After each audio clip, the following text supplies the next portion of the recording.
أهلا بكم مشاهدينا الأعزاء.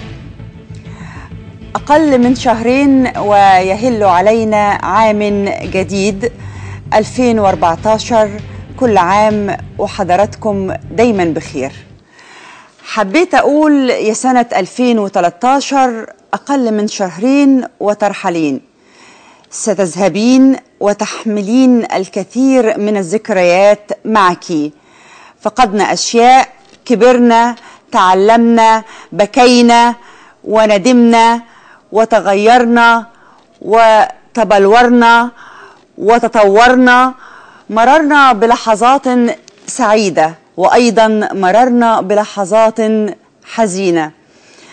تركنا وراءنا أمور ما زالت في أنفسنا، وما زلنا ننتظر أمور تفرحنا، فالأمل في رب العباد كبير. يا رب لا تجعل هذه السنة لا ترحل إلا ونحن في أفضل وأحسن حال. النهاردة 19 نوفمبر، 3 في 1، ذكرى محمد محمود، ميلاد السيسي، مباراة مصر وغانا. لو بدأنا بذكرى محمد محمود نجدها تخطف قلوبنا جميعا لما حدث من تضحية بدماء الكثير من الشهداء الأبرار الذين ما زلنا نطالب بحقهم. وعيد ميلاد الفريق أول عبد الفتاح السيسي يخطف قلوب المواطنين لما حققه من إنجاز وانحياز لإرادة الشعب المصري في ثورته الثانية 30 يونيو. ودعوني أسف لفقدان الأمل في التأهل لكأس العالم في مباراة العودة بين المنتخب المصري وغانا. 19 نوفمبر تاريخ معروف بذكرى أحداث محمد محمود.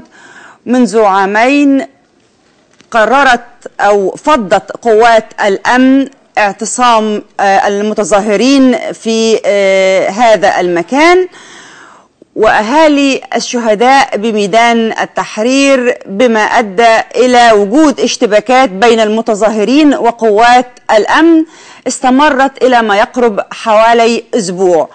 سقط على أثرها عشرات المصابين وأيضا القتلى.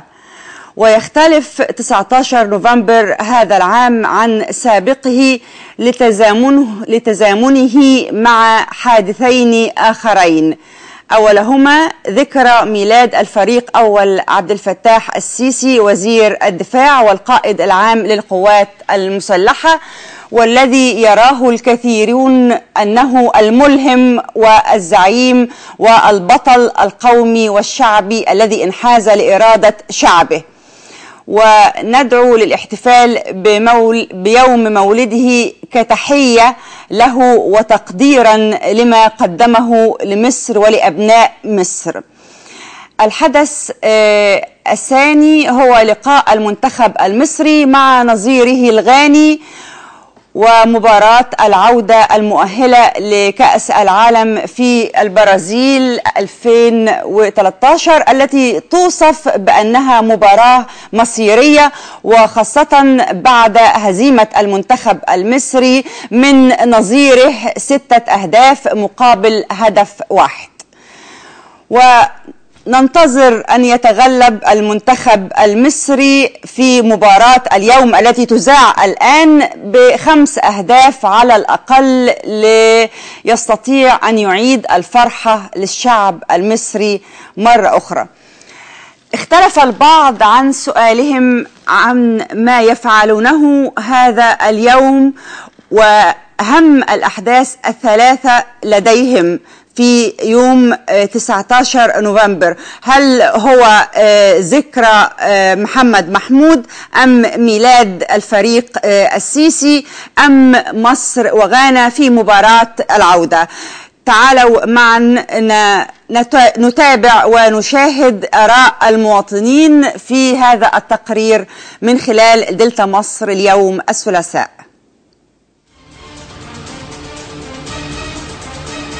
ايه اهم حدث بتهتم بيه اليوم؟ هل احياء ذكرى محمد محمود الثانية ام مباراة مصر وغانا ام الاحتفال بعيد ميلاد الفريق اول عبد الفتاح السيسي؟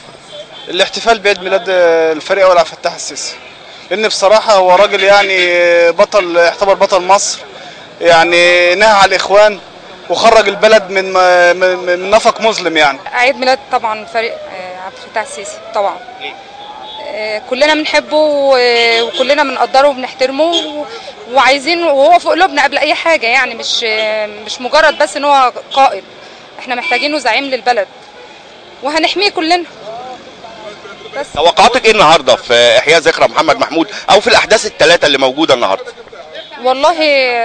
والله ربنا يستر، بس انا متوقعه ان شاء الله اليوم هيعدي كويس، مش هيبقى فيه حاجه باذن الله، او يعني مش هيجرؤوا يعملوا حاجه باذن الله. هم عارفين البلد كلها ايد واحده، واحنا ورا جيشنا وورا شرطتنا، وان كان في حد غلط في الشرطه فكله بيتحاسب، ما فيش حد فوق قانون. ايه اهم حدث بتهتم بيه اليوم؟ هل احياء ذكرى محمد محمود الثانية ام مباراة مصر وغانا ام عيد ميلاد الفريق اول عبد الفتاح السيسي؟ لا، بهتم بمصر وحال مصر، احنا واصلين لفين ورايحين فين. احنا مش هنتنينا طول عمرنا نتاجر بالشهداء وبدم الشهداء واتعرفوا وحقوقهم هياخدوها ان اجلا او عاجلا. مشكلتنا احنا رايحين فين وعاوزين ايه. اولا اهتم بمباراه مصر وغانا، لان مباراه مصر وغانا مهمه جدا جدا، هي اللي هتوصلنا لايه؟ لنهايات كاس العالم. احنا طبعا عارفين ان الفرصه ضاعت من اتغلبنا 6-1 في المباراه الاولى، فاحنا محتاجين ان احنا نكسب 5-0، فالامور صعبه متصعبه علينا. فاحنا احنا بنهتم بالمباراه دي ليه؟ سواء دخلنا كاس العالم او ما دخلناش. لو دخلنا يبقى كده حاجه كبيره قوي، ما دخلناش يبقى احنا بنهيئ نفسنا ليه؟ ان الدوري يرجع، الكره ترجع تاني. واخد بال حضرتك؟ لان هيتوقف عليها الامن هيتوقف على الحفاظ على هذه المباراه، ومن هنا الدوري ممكن يرجع. طبعا ذكرى محمد محمود ديت المفروض الذكرى بنحتفل بيها احتفال يعني ما يكونش مخرب، احتفال سلمي. الشهداء طبعا، شهداء مصر كلهم دول على دماغنا من فوق، وطبعا بنعزيهم كلنا، اللي هم الشهداء اللي هم الاصليين، انما اللي هم المندسين دول مش شهداء، دول دخيل مندس علينا بيحاول ان هو يخرب في البلد، وطبعا ما بيكونش شهيد نهائي. وطبعا الفريق اول عبد الفتاح السيسي ده زعيم مصر الثاني بعد الزعيم جمال عبد الناصر وبعد الزعيم انور السادات، دول الاثنين الزعماء، وده الثالث بتاعهم، ده مكمل لمسيره عبد الناصر ومكمل لانور السادات.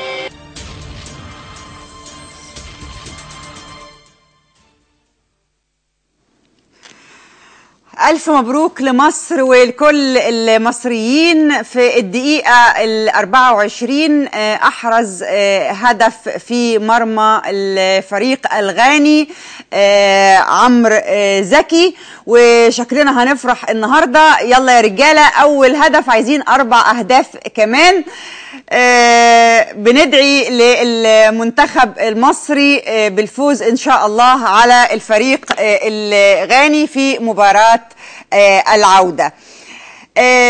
تذكروا حضراتكم معايا قبل رفع الأذان كان هناك تقرير على ردود الأفعال بالنسبة للمصريين على الأحداث الخاصة يوم 19/11 واللي احنا ذكرناها، الذكرى الثالثة لمحمد محمود وميلاد الفريق أول عبد الفتاح السيسي وزير الدفاع والقائد العام للقوات المسلحة ونائب رئيس مجلس الوزراء ومباراة مصر وغانا. تباينت واختلفت الآراء، البعض كان بيذكر الذكرى الثالثة لمحمد محمود وبيذكر شهدائنا، وإحنا أيضا بنذكر شهدائنا وبننعيهم، ومش هنقدر إن إحنا ننساهم أبدا، وهنفضل نطالب الحكومة ونطالب المسؤولين بإعادة حقوقهم وتكريم أسرهم التكريم اللائق، لأن هؤلاء الشهداء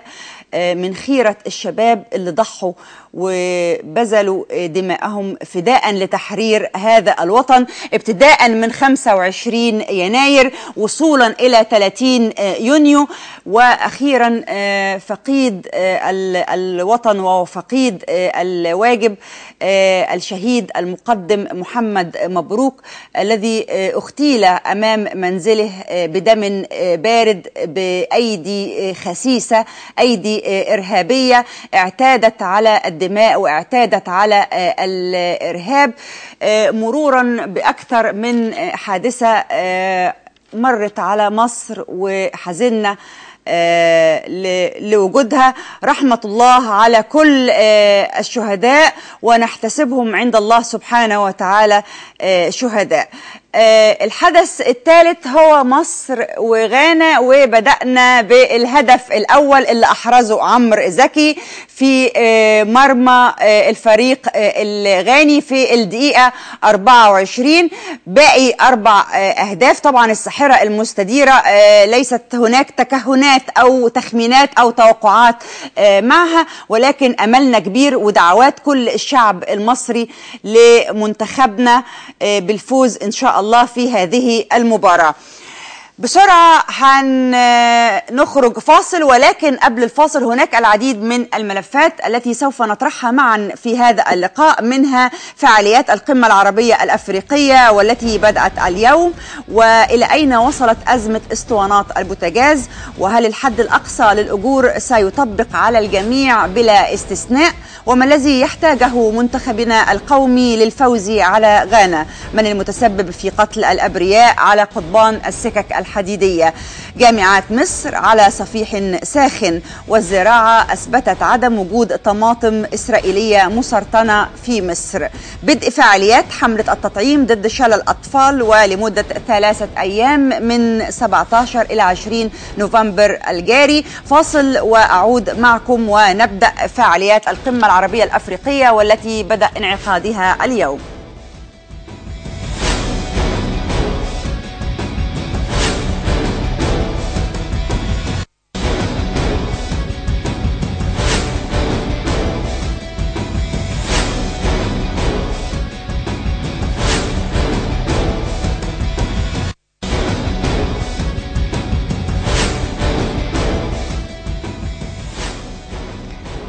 بتعقد اليوم في الكويت الشقيقة القمة العربية الأفريقية في دورتها الثالثة، وبتمتد ليومين تحت شعار شركاء في التنمية والاستثمار. تشارك في القمة وفود من 71 دولة بالإضافة إلى منظمات دولية، وستجرى خلال القمة مناقشة إنشاء صناديق استثمارية بالمجال الزراعي والتجاري والصناعي أيضا.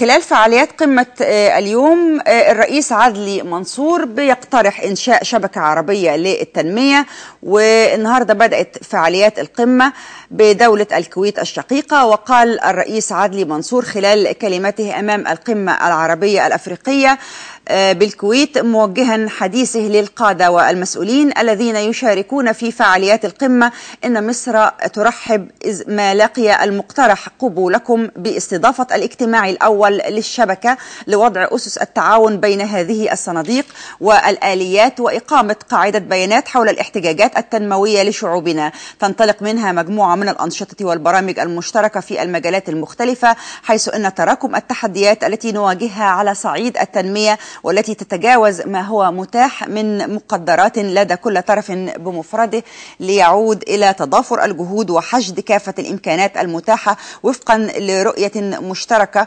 وتعظيما للفوائد المرجوة.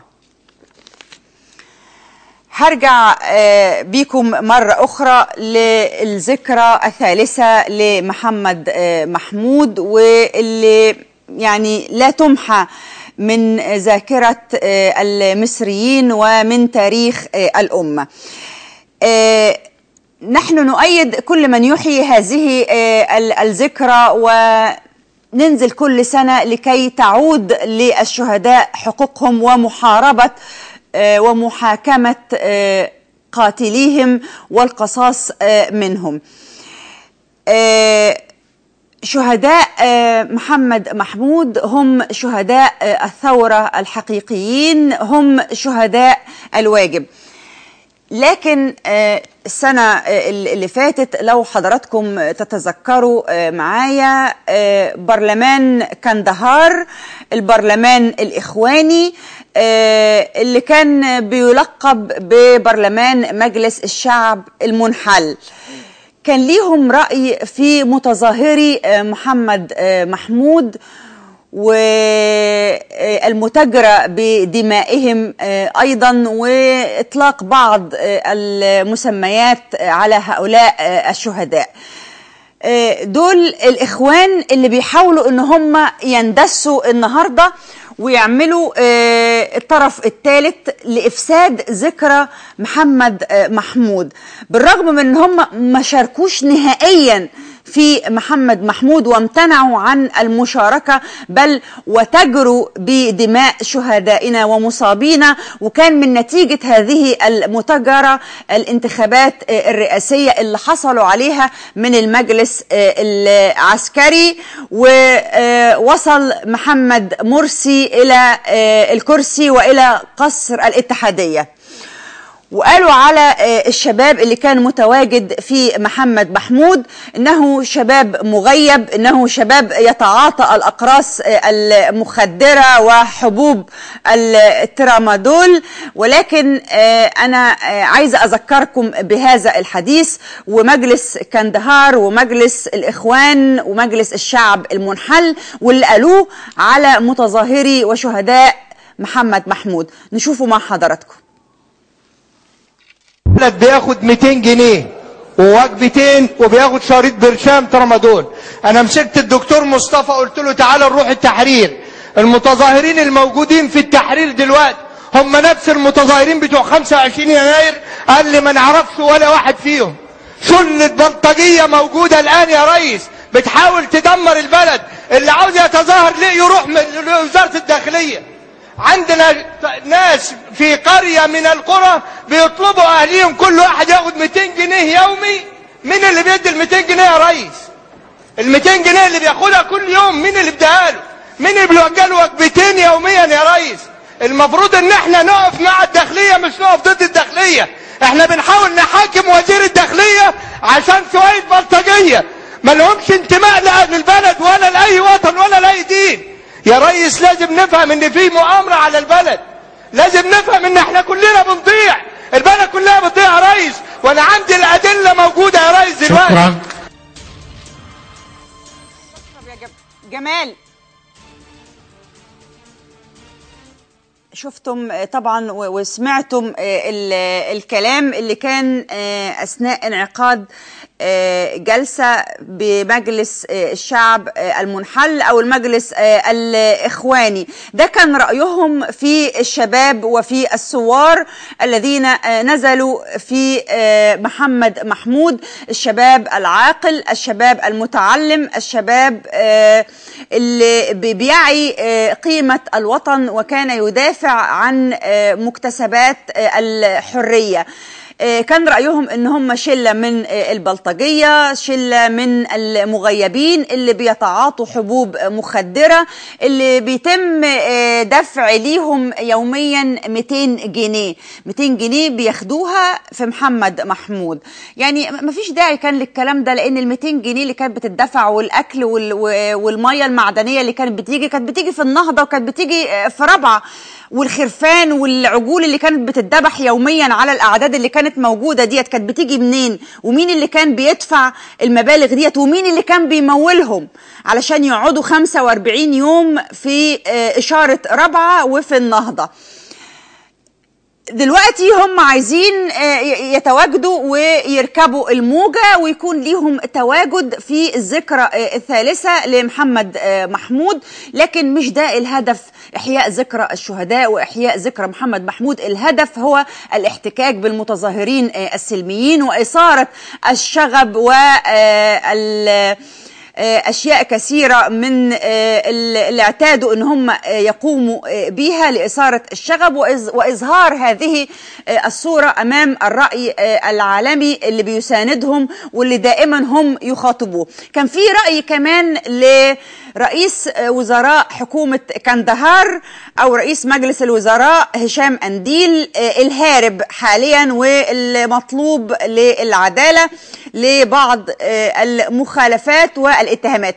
قال ايه برضو عن محمد محمود وعن متظاهري محمد محمود؟ افكركم بهذا الحديث وذكرى محمد محمود، نشوفها معاكم. معناه في الكلام مهم قوي احنا اخذنا فلوس، يعني اجمعوا ان هناك كان مكونات من يعطيهم فلوس. طبعا مثل هذه الامور لا تتم يعني من الشخص نفسه الا عن طريق اشخاص اخرين، فاحنا هنمشي مع السلسله حتى نصل الى الفاعل الحقيقي والمحرك. حضرتك تتذكر محمد محمود 1، محمد محمود 2، احداث يعني هذه الاحداث اللي بنمر بيها تكررت. مجموعه من الصبيه المأجورين اللي بيقوموا بتدمير المنشآت بيكون في حالة استنكار ليهم، لكن المرة دي الحقيقة الشرطة نجحت ان هم تفصلهم عن المتظاهرين الحقيقيين.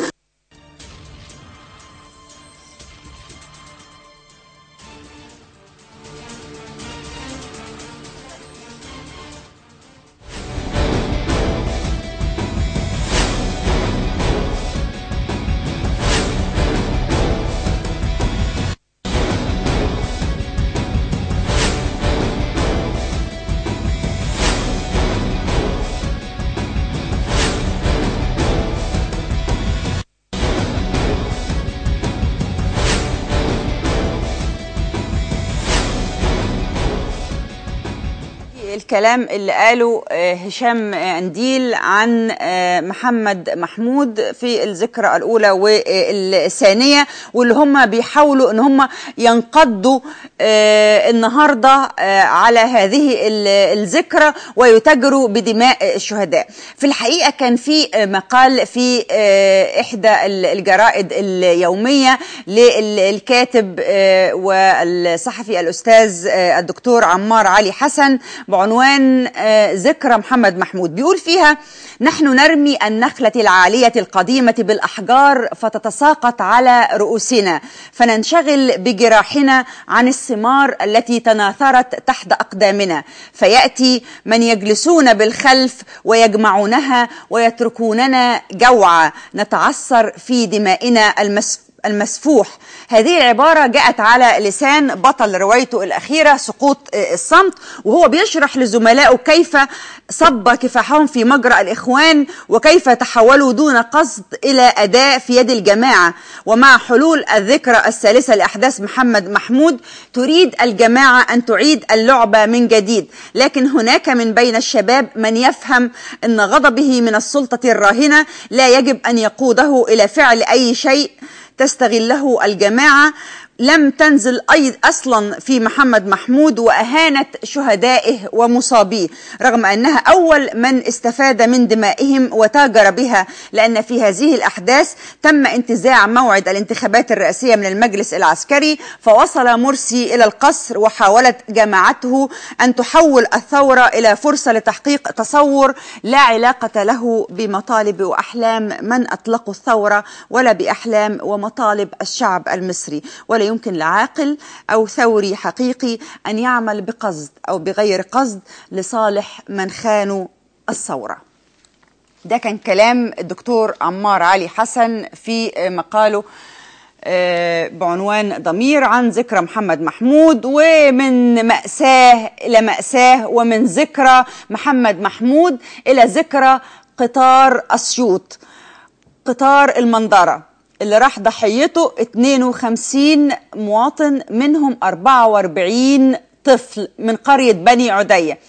السكة الحديد بتحتفل بهذه الذكرى السنة دي بقطار بضائع يصطدم بأتوبيس ويسحق 17 قتيل ويخلف حوالي 34 مصاب. هي دي السكة الحديد بتحتفل بذكرى قطار أسيوط بس على طريقتها. طيب، كان في عقب فض اعتصام رابعة والنهضة كان في 3 شهور توقف لقطارات السكك الحديدية. أعتقد أن ال3 شهور دول كانوا كفيلين لإعادة وصيانة القطارات والعربات والمزلقنات والقضبان وأيضا المحطات، لكن واضح أن المسؤولين كانوا مغيبين، كانوا معتقدين أن ال3 شهور دول هناخدهم استراحة واستجمام. اللي بيدفع الثمن الإهمال والتقصير من أصغر عامل لأكبر مسؤول في السكك الحديدية هو المواطن المصري الغلبان اللي بيستخدم وسيلة القطار اللي أصبحت دلوقتي وسيلة الموت. اللي يركب القطر لازم يتشهد قبل ما يركب القطر لأنه عارف أنه هو هيموت. ده مش أول حادث قطار ينتج عنه مصابين وينتج عنه قتلى، فعلى مدار أكثر من 20 سنة تعاقبت حوادث القطارات بشكل بشع وبشكل مؤلم وبشكل فظيع، والسبب الأول والأخير يرجع إلى إهمال وتقصير المسؤولين. فين ميزانية الدولة المخصصة للسكك الحديدية علشان نقوم بالإصلاح؟ فين الوعود للتطوير؟ الغريب إن في سنة 2002 كان في حادث قطار مروع وبناء عليه قدم وزير النقل استقالته، الوزير الدميري.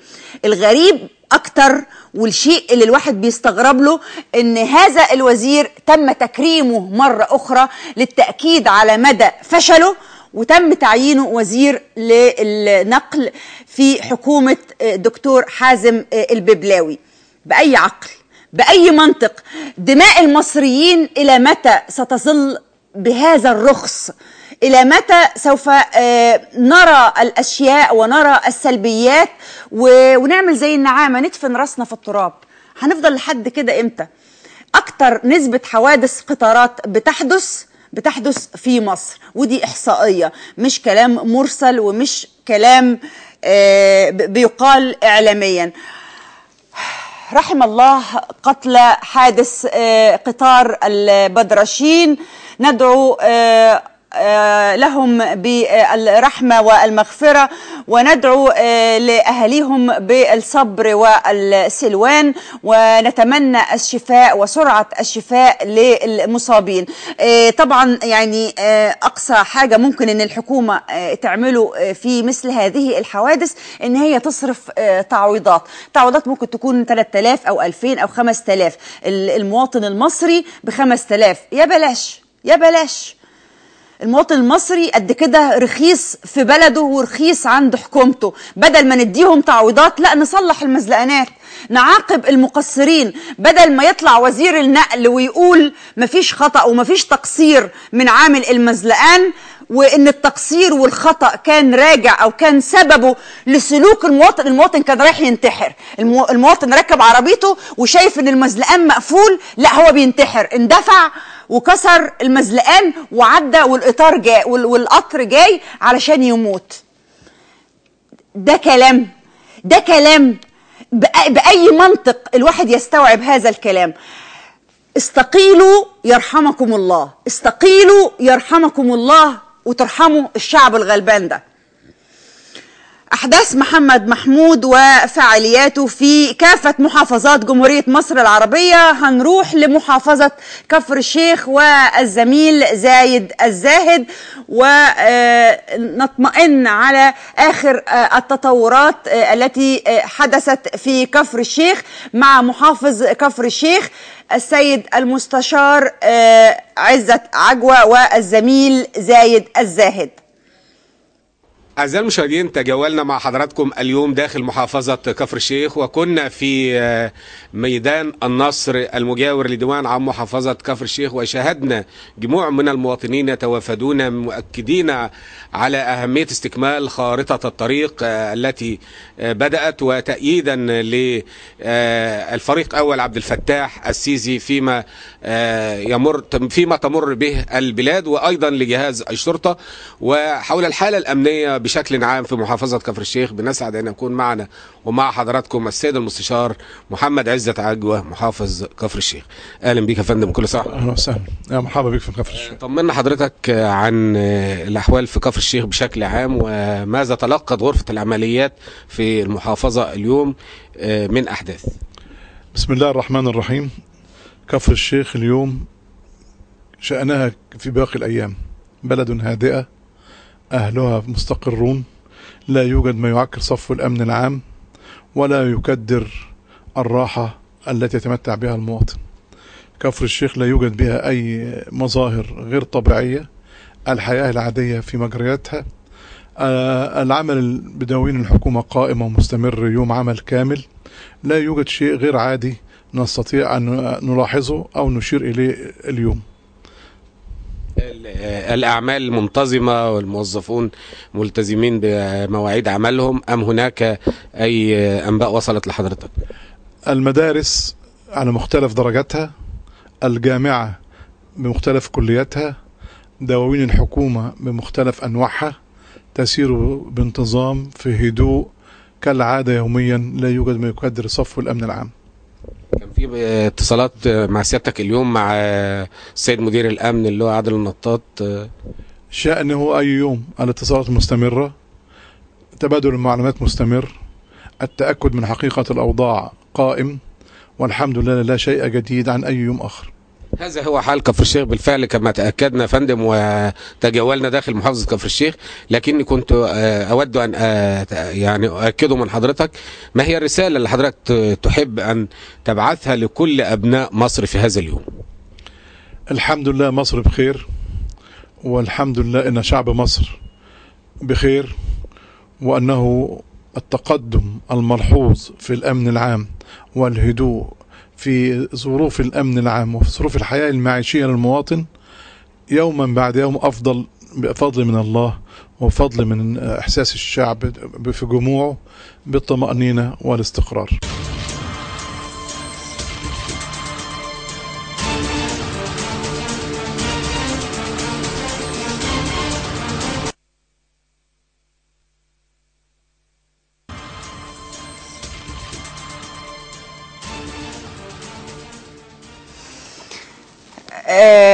كنا مع حضراتكم ومع السيد محافظ كفر الشيخ والزميل زايد الزاهد، وفعاليات أخرى في الكثير من محافظات الدلتا. كان في مظاهرة تأييد في محافظة الغربية، واحتفال أهالي الغربية بالفريق أول عبد الفتاح السيسي وزير الدفاع والقائد العام للقوات المسلحة ونائب رئيس مجلس الوزراء، وتأييد له وللقوات المسلحة لما قدموه من تأييد ووقوف وانحياز إلى إرادة الشعب المصري وانتهاء حكم الإخوان المستبد بعد تجاوز الرئيس المعزول الدكتور محمد مرسي الخطوط الحمراء. يعني في الحقيقة أنا عايزة أعتذر لكم، لأن أنا كل أسبوع أو كل ما أتقابل معاكم تحديدا بتكلم عن اسطوانة البوتاجاز، وكان في وعد من وزارة التموين إن المشكلة هتحل في يومين. اليومين عدوا والمشكلة ما اتحلتش الحمد لله. وعلى فكرة الكلام ده بقاله 15 يوم، يعني لما كنت معاكم وأثرت هذا الموضوع ده كان من 15 يوم. البترول قالت لا، المشكلة بقى هتنحل عندي أنا اللي هحلها في نهاية شهر نوفمبر الجاري. وادي شهر نوفمبر يعني بدأنا على أو قاربنا على انتهاء الشهر. احنا النهاردة 19 نوفمبر، خلاص فاضل 10 أيام والشهر ينتهي. مش عارفة أقول لكم إيه، يعني أقول لكم يوم الحكومة بسنة ولا أقول إيه. ما زالت مشكلة اسطوانة البوتاجاز في تزايد وفي تفاقم، وما زالت هناك اشتباكات بين المواطنين وبين موزعي البوتاجاز واصحاب المستودعات اللي بيقوموا ببيع اسطوانات البوتاجاز للباعة الجائلين اللي بيقوموا بدورهم ببيعها في السوق السوداء. ونتيجة لترقب وتتبع الأجهزة ورصد المخالفين بدأوا ان هم يبتكروا شيء جديد ويبيعوها في منازلهم. بتتراوح اسطوانة البوتاجاز ب50 جنيه و70 جنيه في القرى النائية.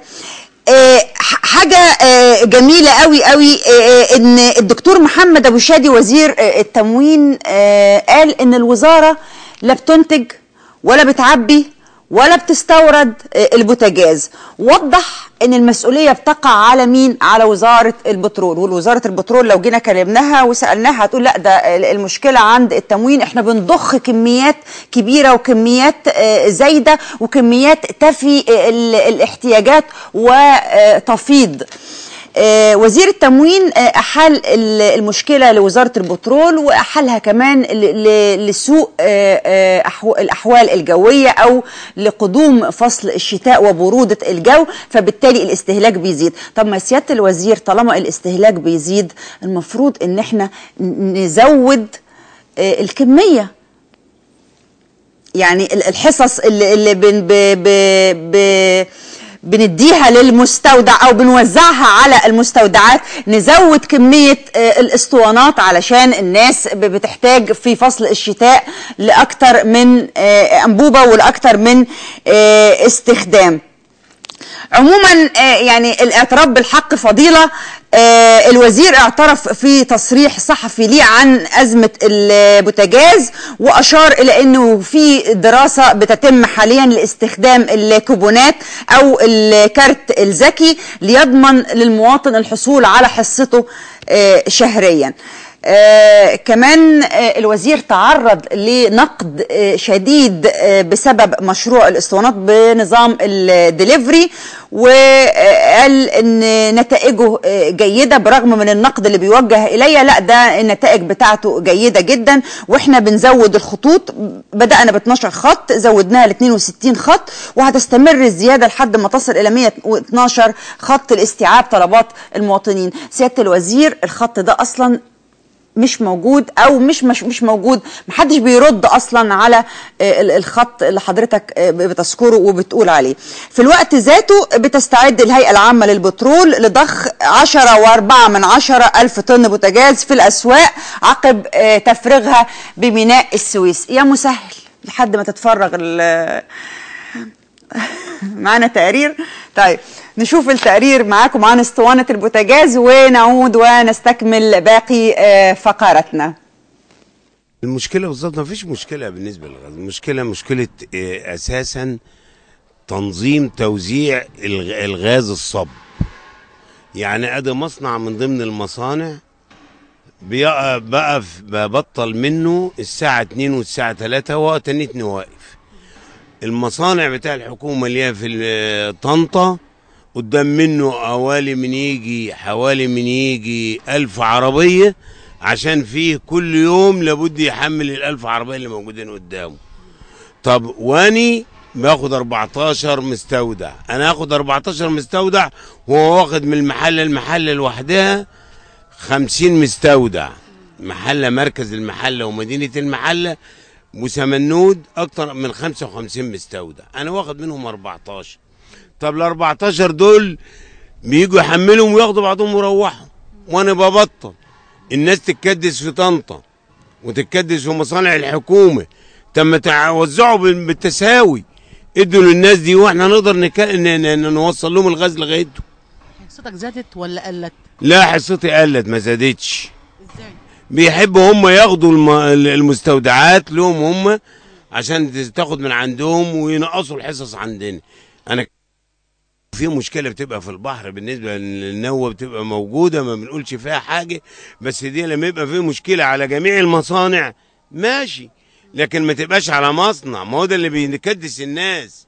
لو الناس كلها بيجي الغاز وبتصرف لجميع المصانع زي بعضها مش هيبقى في تكدس بالنسبه للغاز. مشكله نقص انابيب البوتاجاز ديت بتتكرر تقريبا كل سنه نتيجه نقص كميه الوارد من الغاز الصب اللي هو جاي من بره. المشكله الثانيه ان مفيش مخازن في الدولة. المفروض يبقى فيه تخزين، بنعمل مخزون في أشهر الصيف اللي بيقل فيها الاستهلاك علشان نواجه المشكلة ديت اللي هي بتكتر وبتزيد في فصل الشتاء. الحاجة التانية ان برضو كمية ثقافة المستهلك بيرجع الأنبوبة وفيها جزء من الغاز، فبيعمل ضغط على الحاجة التانية. القطاع التجاري اللي هو مزارع الدواجن، مصانع الطوب، مش موفر لها البدايل بتاع الطاقة اللي يشتغلوا بيها، فبيضطروا ياخدوا الأنبوبة المنزلية ويستخدموها. بشكل عبء على المواطن نفسه. وبعدين مصانع انتاج اسطوانه البوتاجاز الحديد بيطرحوا كل انتاجهم في السوق، والمستهلك بيبتدى ياخد اسطوانات كتيره ويخزنها بغرض ان هو يخزن الغاز عنده. يعني البيت اللي فيه اسطوانه واثنين وثلاثه واربعه وخمسه بيشتريها من السوق ويخزن. فديت بتعمل برضو ضغط على الدولة. فالمفروض الدولة بتعمل مخازن عشان تخزن فيها الغاز دوت، عشان بتيجي تواجه المشكلة في أشهر الشتاء، وخصوصا بتزيد باعتبارا من شهر ديسمبر لغاية تقريبا 3 و4. فالمفروض يبقى عندنا مخزون. وبعدين برضو لابد الدولة تبحث عن مشكلة حل المشكلة عن طريق وجود بديل للطاقة، يعني يستخدم الغاز الطبيعي لابد من على المدى الطويل، لأن المشكلة دي بتتكرر بقى لها 15 و20 سنة. احنا ما احناش عارفين ان موضوع الغاز اللي بيجينا قطاعي ده بنقعد طول النهار، واحنا سواقين بنيجي نقعد هنا من صباح ربنا لما للساعه 12 بالليل وبنروح. هو الازمه اللي هو المتفاعله من عندهم من هناك. اذا قبل الغاز المستودعات تبقى فايقه، فيها المستودعات هنا فايقه، انما ما بجيبش الغاز ما بيجيبوا قطاعي، يبقى انا هعمل ايه؟ هني لازم اعمل ازمه بره في قلب البلد. المشكله دلوقتي ان احنا الغاز كل يوم بيقل عن الاول، واحنا 3 ورادي بنشتغل ساعتين في اليوم والباقي قاعدين. فاحنا دلوقتي الشركه مستحملانا، بس احنا ما بنشتغلش. بس احنا عايزين نشتغل، لان زي ما الشركه بتدينا احنا عايزين نديها. لان دلوقتي المشكله في الغاز الصب ان هو بيجي لنا من اسكندريه قليل، فاحنا عايزين نشتغل عشان ندي انتاج، نطلع انتاج برضه، لان لما نطلع انتاج هنكفي الناس كلها، هنكفي المستودعات، وهيبقى خير لمصر برضه. ما يحصلش مشاكل، ما يحصلش قلق، ما يحصلش مضاربات، ما يحصلش قتل زي ما بيحصل. احنا نفسنا نشتغل زي ما الشركه بتدينا، احنا عايزين ندي الشركه برضه. عندنا المفروض ان في منظومه كامله بتشتغل على انبوبه البوتاجاز، من اول مصنع التعبئه ما تعبى الاسطوانه تطلع للمستودع بفاتوره على حصته، تروح مستودعه وتبدا تتوزع على المواطنين. هو في مشكله كبيره بتقابلنا، يعني المفروض احنا بعد ثورتين 2 25 و30 يناير ما ينفعش 30 يونيو ما ينفعش ان احنا نشتغل بحلول تقليديه زي القديمه. المفروض في حلول مبتكره، حلول جديده نشتغل عليها. يعني مش نفس الوضع نبدا ببونات، طب الحصه قليله، مهما نعمل كوبونات، مهما نعمل في 500 اسطوانه عايزهم 600 واحد، لازم يبقى في 100 واحد ما ياخدوش اسطوانات. تعمل ازمه في دخول الشتاء طبيعي خالص، حتى لو الكميات متوفره زي الصيف لابد ان يبقى في ازمه، لان استهلاك الاسطوانه اسرع في الشتاء عن الصيف. في ضعف نفوس، في ضعف امكانيات في الرقابه، في مفتش بيشتغل في الشركه بيجي الساعه 8 الصبح لحد الساعه 3 مع حضرتك، احنا موجودين 3:30 احنا موجودين. في سيارات، في كلام من ده، يعني الامكانيات ضعيفه. في مباحث تموين مشكوره تشتغل معانا، موجوده معانا من الصبح لاخر عمل شركه التعبئه، بتشتغل اي حاجه بنقدر نضبطها، اي مخالفات بنشتغل عليها. احنا بالنسبه لنا في عندنا عدد من المستودعات لهم حصص شهريه بتتقسم على حسب جدول معمول، خلال الشهر يوصلوا الحصص بتاعته، عباره مثلا عن 15 نقله، كل نقله لها 1000 اسطوانه على مدار الشهر. المهم ان هو على خلال الشهر 30 يوم يكونوا وصلوا الحصه المقرره شهريا من قبل مديريه التموين الغربيه، لان هي اللي بتحددها. احنا شغلتنا هنا الغاز اللي بيجي الصب بيخش الشركه بيتعبى اسطوانات، وكل واحد ياخد حصته بالتساوي، وبتطلع من هنا بفواتير، وبنراقب العربيات اللي بتطلع لغايه ما بتوصل للمستودع. في مفتش تاني بيستلمها في المستودع، يبدا يوزعها بجدول توزيع على القريه والمستودعات اللي القرى العزب اللي تبع القريه بتاعها. طبعا احنا بنشتغل شغل جامد ليل ونهار، وما بتسيبوش اللي بيتمسك وبيتبلغ او بنشوفه في الشارع، بنصادر الاسطوانات اللي معاه كلها وبيتعلموا محاضر. في محاضر كتير معموله بارقام حضرتك عايز تعرفيها، السجل موجود بالمحاضر اللي بتتعمل بندر ومركز، ومباحث التموين شغاله معانا وشغالين. بس الناس دي بتتحايل بكل شكل، يعني بص يوم شغالين الفجر، شغالين بالليل، داخلين في حتت مش عارف ايه كده وبعدين في ناس كمان من المواطنين بتساعدهم يعني تيجي تسال المواطن او بتيجي يقول لك انا واخدها ب 8 جنيه. مو صلاح.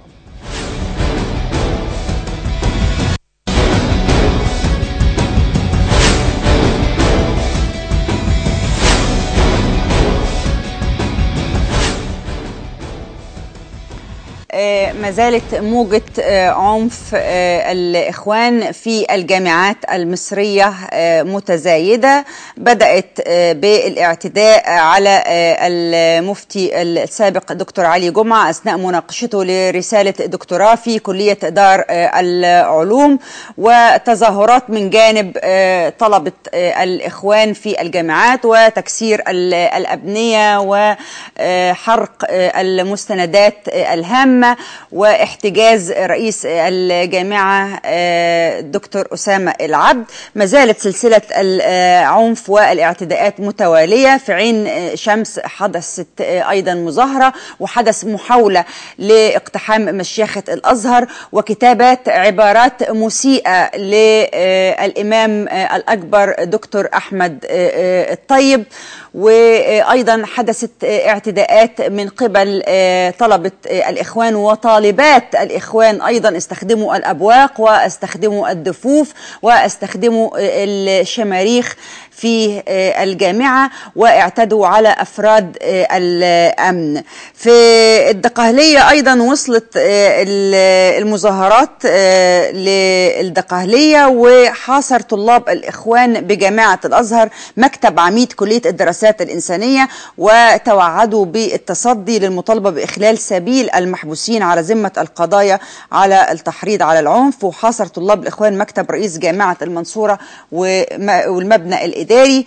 وفي الشرقية واصل طلاب الإخوان أيضا في كلية الهندسة بجامعة الزقازيق إضرابهم عن الدراسة وامتحانات العملي، وألقوا أخشاب وحواجز حديدية بالطرق المؤدية إلى المباني المختلفة لعرقلة المرور وتعطيل الدراسة. السؤال اللي بيطرح نفسه، هل هذه الأفعال تليق بطلبة جامعة المفروض على مستوى علمي معين؟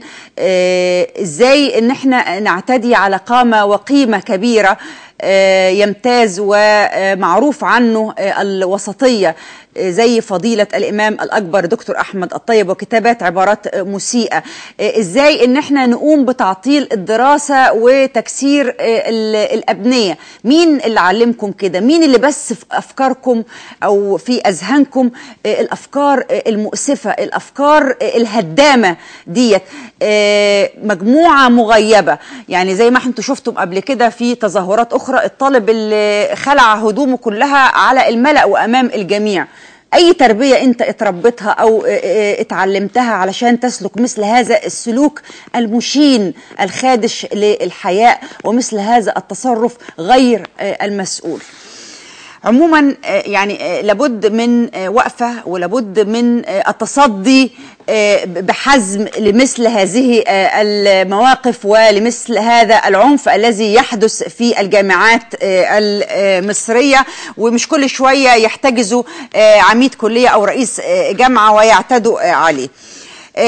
الصحة كمان معنا خبر. الصحة بتطلق حملة قومية للتطعيم ضد شلل الأطفال، والحملة هتستمر 4 أيام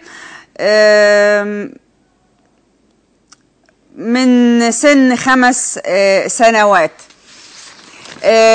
في كان خبر كنا قلناه مع حضراتكم وبرضو الزملاء قالوه في برامج أخرى، إن كان في طماطم منتشرة في الأسواق، لون الطماطم من الخارج لونها أحمر ومن الداخل خضراء وجامدة، وأشيعت أو أطلق إن الطماطم دي طماطم إسرائيلية وطماطم مسرطنة. الحمد لله الزراعة بتطمن المشاهدين، هي قامت بأخذ أخذ عينات عشوائية وقامت بإجراء التحاليل وأثبتت عدم وجود طماطم إسرائيلية مسرطنة في الأسواق أو في مصر عموما.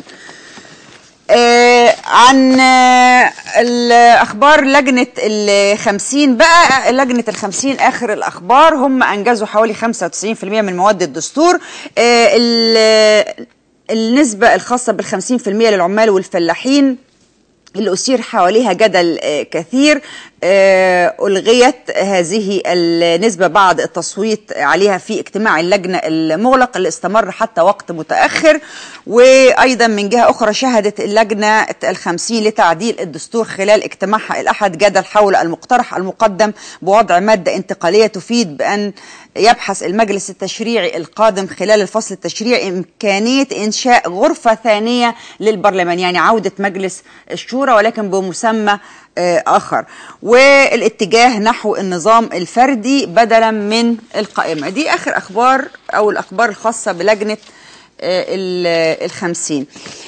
في خبر من الدكتور زياد بهاء الدين عن الحد الأقصى للأجور هيطبق على كل الجهات دون استثناء. أعلن الدكتور زياد بهاء الدين نائب رئيس الوزراء ووزير التعاون الدولي أن الحد الأقصى للأجور سيتم تطبيقه على كل جهات الدولة دون أي استثناء ولكن بآليات مختلفة. إمتى هيطبق؟ الله أعلم. آخر خبر بقى معانا أو آخر تقرير تحديدا علشان ندخل في الجزء الثاني من لقائنا معكم النهاردة، وهو قراءة للمشهد السياسي الحالي والآني وما يحدث على الساحة من مستجدات. اعتدنا معكم ومن خلال أسرة البرنامج وفريق العمل أن نجوب قرى مصر ونرصد سلبيات هذه القرى ومعاناتها وأيضا الإيجابيات إن وجدت. القرية اللي معانا النهاردة قرية بعنوان قرية المعدية بتتبع مركز بلطيم محافظة كفر الشيخ. القرية ديت ببساطة شديدة كده نقدر نقول ان هي قرية خارج الخدمة، متهيألي مفيش مسؤول بيروحها او مفيش مسؤول زارها. قرية لا فيها وحدة صحية ولا فيها مدارس علشان الولاد يعني يلتحقوا بيها ويتعلموا. قرية من الآخر ما فيهاش أي حاجة خالص، زي ما قلت لكم كده قرية خارج نطاق الخدمة. تعالوا نشوف معاكم قرية المعدية التابعة لمركز بلطيم محافظة كفر الشيخ.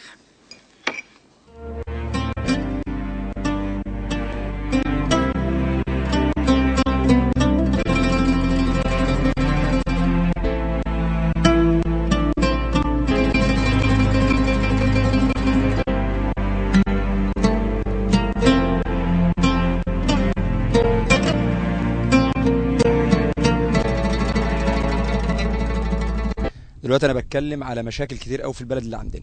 دي بلدنا، انا واحد من الناس، هي اسمها بلد المعديه البحريه، انا واحد من الناس بعتبرها بلد ميت، زي الواحد الميت بالظبط. ليه زي الواحد الميت؟ لان لا فيها تعليم ولا فيها وحده صحيه ولا فيها مدرسه الناس تتعلم فيها ولا العيال الصغيرين دول يتعلموا فيها. انا واحد من الناس عندي 4 اطفال، يا اما يتعلموا ويخشوا مدرسه ويبقوا كويسين، يا يطلعوا نصابين ويطلعوا حراميه ويطلع البلطجي ويطلع يحارب في الحكومه ويطلع شكله مش كويس في البلد. تاني حاجة المشكلة اللي احنا كلنا واللي احنا حضراتكم اللي احنا جايبينكم عشانها واللي احنا بنسأل الحكومة فيها وبنستفسر عنها وعايزين نشوف لها حل، التآكل اللي بيحصل من البحر الأبيض المتوسط على قرية المعدية البحرية والقرى المحيطة لها. عدد سكان القرية المعدية والقرى المحيطة لها يتجاوز ال 25,000 أو 30,000 نسمة بالقرى المحيطة. طبعا مش احنا لوحدنا اللي متضررين، لا احنا والبلاد اللي حوالينا. البلاد اللي حوالينا متضرره وهتروح واحنا هنروح وهنموت اكتر ما احنا ميتين. طب احنا ميتين عايزين حد ينقذنا، عايزين حد نعيش عيشه كويسه، نعيش كرامه وحريه وعداله اجتماعيه زي ما هم كانوا بيقولوا والرئاسه كانت بتقول في عهد الاخوان وفي عهد حسني قبل كده، ماشي؟ فاحنا مش لاقيين، ابهاتنا مش لاقي الاكل تاكله، يا ترى هيعلمونا ولا يشوفوا لنا مدرسه؟ ده احنا مأجرين بيت عاملينه مدرسه، احنا مأجرين بيت عاملينه مدرسه، ماشي؟ طب المدرسه دي هيتبني لنا مدرسه ولا هيشوفوا لنا حاجه يعالجونا فيها ويعالجوا اولادنا فيها، وحده صحيه يعالجونا فيها، ولا يحمونا من البحر اللي هو هيطلع علينا السنه دي ان شاء الله، مش هنطول يعني، ممكن تقولنا السنه الجايه ممكن ما تلاقوش المعديه دي خالص. يعني انتوا دلوقتي عندنا موجودين في قلب المعديه البحريه، ممكن السنه الجايه ما تلاقوش المعديه. ليه السنه الجايه مش هتلاقوا المعديه؟ لان من 4 سنين او 5 سنين كان يبعد البحر الابيض ده عن مصرف كوتشينر اللي هو راس البوغاز بتاع المعديه اللي بتسكن اهل المعديه عليه حوالي 2 كيلو او 3 كيلو من 3 سنين او 4 سنين. فمن 3 سنين او 4 سنين بعد 2 كيلو او 3 كيلو يعني بياكل كيلو في السنه. بياكل كيلو في السنه اللي هو مصرف كوتشينر بوغاز المعديه البحريه. اما ياكل كيلو في السنه، ان احنا النهارده في شهر 11 هيدخل عليك نو الشتاء، اما يدخل عليا نو الشتاء اعتبر ان هو كل كيلو يبقى حصلنا القريه الثانيه المعديه الايه؟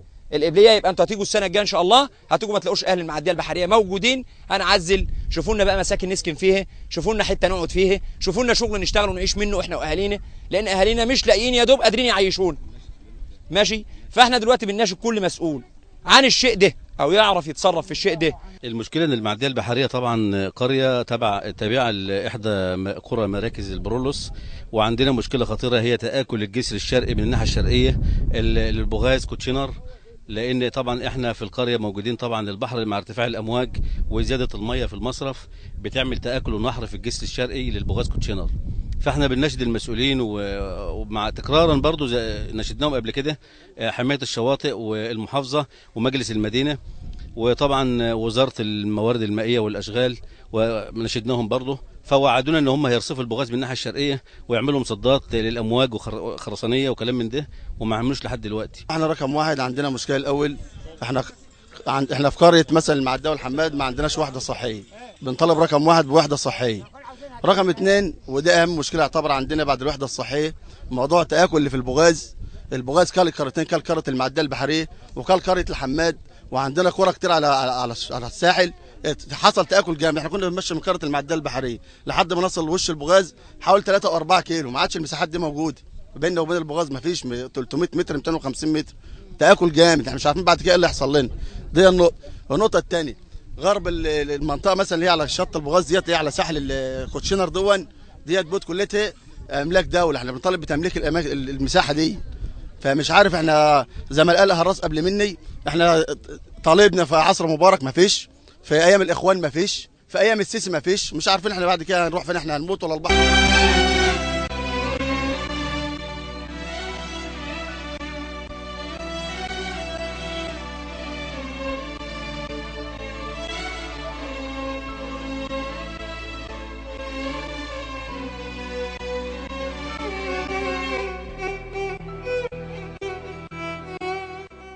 القرية كلها مشاكل. القرية الأول ما فيهاش مدرسة، ما فيهاش دار مناسبات، ما فيهاش مركز شباب. البحر من الناحية التانية خلاص بين ما بيننا وما بينه نص كيلو. احنا ما حدش بص متهمشين من كل شيء، مستشفى ما فيش، مدارس لعيالنا ما فيش، ماشي كل حاجة عندنا هنا متهمشة، جميع المصالح الحكومية ما بنستفادش منها بأي شيء. ان فيه بلد هنا اسمها الحماد برضو تابعه لنا، ممكن البحر يطلع ياخدها بالكامل، فاحنا نرجو من سيادتكم ان يعملوا لنا حاجز للميه عند البحر العالي المالح ما بيعلى بيقوم جاي طوفان علينا تاخدني، فنرجو منكم التكرم علينا. اتجهنا للمسؤولين عشان نتكلم على الشاطئ، بقالنا دلوقتي كذا سنه بنتكلم على الشاطئ، الشاطئ اتاكل واحنا ناس صيادين غلابه زي ما انت شايفانا كده. اتجاهنا المسؤولين من سنه 90 واحنا عمالين بنشتكي للمحافظين للرؤساء لجميع الناس، ما حدش سال فينا. فاحنا عاوزينهم بس ينظرنا بنظره حنيه شويه علينا، لجميع المسؤولين يشوفوا الشاطئ اتاكل، اللي المزارع بتاعتنا اتاكلت، جميع حاجتنا هنا منهاره، مراكبنا اتفسدت، المكن بتاعنا اتفسد، واقفين. احنا بنقول ليه يا محسنين مش لاقيين حاجه؟ والله ما لاقيين ناكل. احنا بنتكلم كده مش لاقيين اي حاجه، احنا بنتكلم كلمه من غلبنا، يعني احنا غلابه مش لاقيين حد ينقذنا من اللي احنا فيه. فاحنا عاوزين المسؤولين يجوا عشان يشوفوا.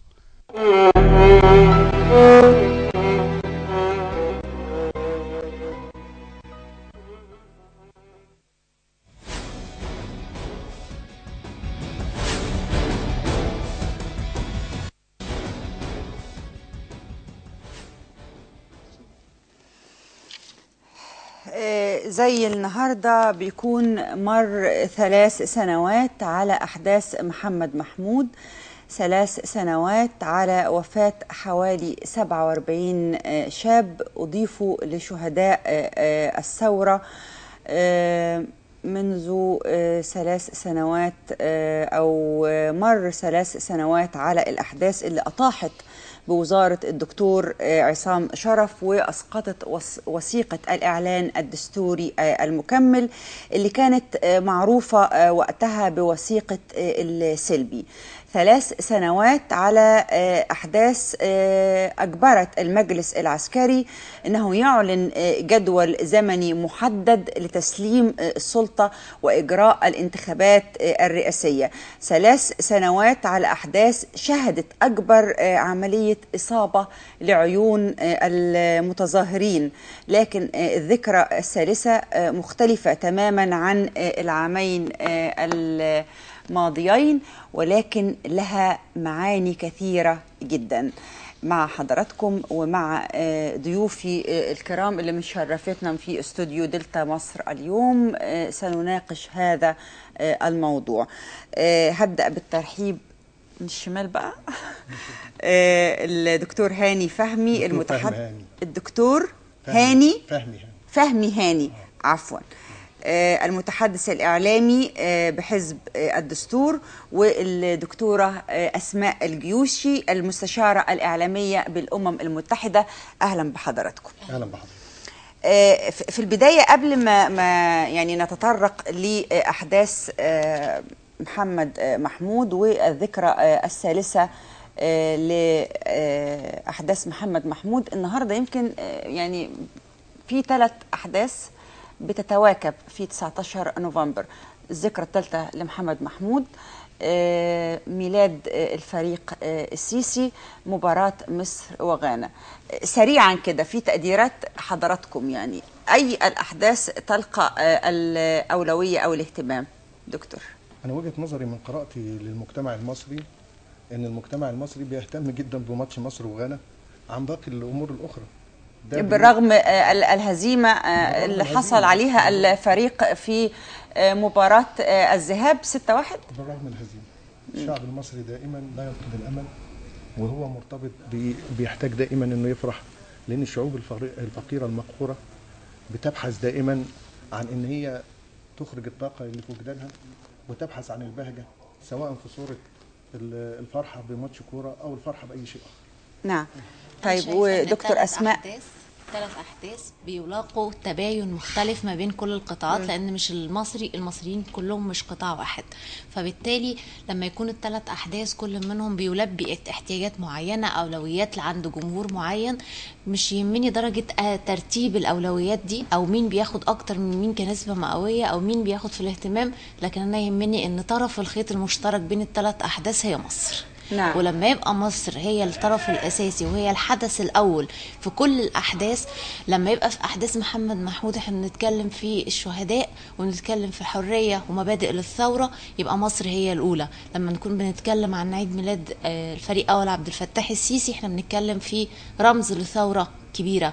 لما نبقى بنتكلم عن ماتش الكورة ده معناه ان المنتخب موجود. يعني انا عايزه اقول ان مهما اختلفت الاحداث، نعم، مش المهم ان احنا نرتبها ازاي. المهم مصر في نهايه في البدايه المطاف، وفي النهايه مصر هي الموجوده، هي الاول والاخير، والاجمل في ال3 وكلها احداث بترجعنا في نهايه الامر الى الوطن الام. انا اللي باخده من الموضوع يعني ده نفسيا التوحد، بالظبط التوحد، ودي النقطة اللي أنا كنت هكلم حضرتك فيها. يعني الاحتفال بميلاد الفريق أول عبد الفتاح السيسي من خلال مظاهرات تأييد وحمل صوره من الشعب المصري بمختلف طوائفه، عرفانا وردا لجميل القوات المسلحة وانحيازه لإرادة الشعب ونزوله في الميادين لإزاحة حكم الإخوان المستبد. دي أول مرة تحصل، ان يحصل احتفال بعيد ميلاد وزير دفاع. المعتاد على الشعب المصري ان هم كانوا بيحتفلوا بميلاد رئيس الجمهورية. يعني سواء ابو او whatever. الموضوع ان هو كان في وقت ما بيبقاش هو ده المعبر عن اراده حقيقيه، لكن فكره بالزبط. التأييد الشعبي والاراده الشعبيه لما تبقى موجوده دلوقتي، تبقى موجوده في ماتش كوره، تبقى موجوده في احداث معينه، تبقى موجوده في مناسبه، انها تكون معبره عن اراده حقيقيه، ده الاهم من درجه اهتمامنا او درجه تفضيل الاحداث دي على بعضها. وفكره كمان ان الحدث ما يبقاش موجه، يعني مش فكره ان المناسبه مصطنعه او موجهه وبالتالي الشعب بيقوم بالاحتفال بالمناسبه هي دي. الجميله ان هي مش موجهه وليست مصطنعه، والاجمل ما فيها ان هي بتخلي الخلافات جانبا مهما بلغت درجه الخلافات، وبتخلي كمان المعاناه جانبا. نعم. فهو ده الهدف الاسمى في المرحله دي، ان احنا نخلي كل حاجه في وقتها، ونخلي كمان للفرحه وقتها. حقيقي معاكي حق. طيب دكتور، أحداث محمد محمود في ذكراها الثالثة، يعني كيف تراها، وخاصة أن هناك مخاوف من أحداث هذا اليوم، كما أطلق الإخوان أو كشف الإخوان عن خطتهم بعدم ترك اليوم يمر مرور الكرام، ولكن توعدوا بانتشار الفوضى وإثارة الكثير من الشغب. شوف حضرتك، الإخوان منذ ثورة 30 يونيو ذهنيتهم وعقليتهم وتفكيرهم لم يغادر عام 2011. نعم. وعشان نعرف لماذا وصل الإخوان إلى هذه النقطة الجامدة في أسلوب التفكير، ولماذا يصرون على السير داخل هذه الحلقة المفرغة، علينا أن نسترجع كيف وصل الإخوان أساسا إلى هذه النقطة.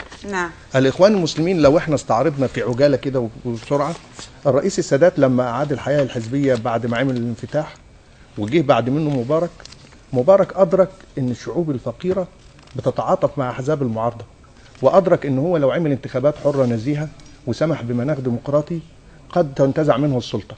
فبالتالي أحزاب المعارضة بدأ مبارك يقصيها وبدأ يقوض حركتها، فبدأت وهي بتلفظ أنفاسها الأخيرة وهي يعني بتموت في مهدها تتحالف مع الإخوان تارة وتتركهم تارة. مبارك أدرك طرف الخيط، وبدأت لديه فكرة مهمة جدا، وهي البديل المستحيل، أنه يريد بديلا لا يقبله الخارج ولا يقبله الداخل. وبالتالي وارب الباب للإخوان المسلمين. بدأوا الإخوان المسلمين ينشطوا في الاتحادات الطلابية داخل الجامعات، بدأوا يسيطروا على النقابات، بدأ يعقد معهم صفقات بحيث أن هم يدخلوا بمجلس الشعب وفق صفقات محددة إلى حد ما وبنسبة تقريبية.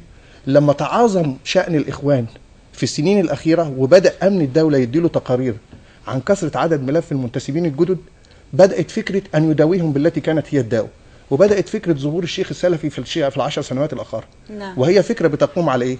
على الحد من ظاهرة المنتسبين الجدد لجماعة الإخوان المسلمين عن طريق وجود هذا الشيخ الداعية اللي هو فكره بيقوم على طاعة ولي الأمر وإن جلدك، وإن الخروج على الحاكم حرام، وإن الانتخابات بدعة، وإن ما يفعله الإخوان لا علاقة له بالدين.